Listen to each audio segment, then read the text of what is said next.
Prolongation du statut de réfugié pour les Ukrainiens. L'Union européenne a décidé jeudi de prolonger jusqu'au 4 mars 2025 le statut de protection temporaire pour les réfugiés fuyant la guerre en Ukraine.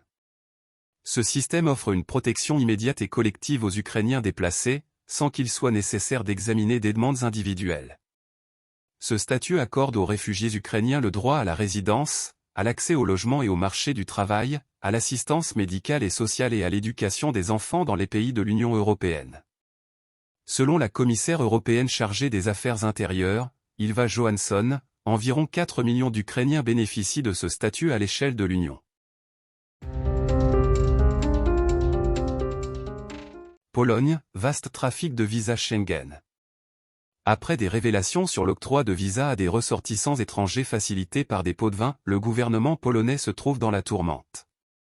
L'opposition accuse le gouvernement polonais, pourtant hostile à l'immigration, d'avoir fait entrer des centaines de milliers de migrants d'Afrique et du Moyen-Orient dans l'espace Schengen européen de libre circulation. La Commission européenne et l'Allemagne ont exigé de Varsovie des explications sur l'ampleur des fraudes. Les demandes du gouvernement allemand portent sur la date et le nombre de visas délivrés ainsi que les nationalités des bénéficiaires. Le pouvoir anti-immigration à Varsovie, pour qui l'argent n'a pas d'odeur et encore moins de couleur, s'est contenté de qualifier les accusations allemandes de foutaise.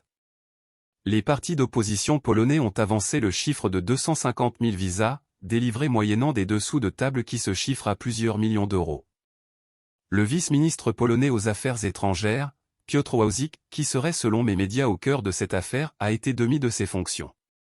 Les journalistes affirment notamment que le vice-ministre et ses collaborateurs envoyaient des listes de milliers de noms de personnes, ayant déjà versé des dessous de table aux intermédiaires, auxquels les consulats devaient rapidement délivrer les visas, sans vérification. Le parquet polonais a ouvert une enquête pour trafic d'influence. Quant aux autorités allemandes, elles ont renforcé les contrôles à sa frontière avec la Pologne. Le ministère polonais aux Affaires étrangères, pressé par l'Allemagne et les médias, a fini par reconnaître des irrégularités dans la délivrance des visas Schengen.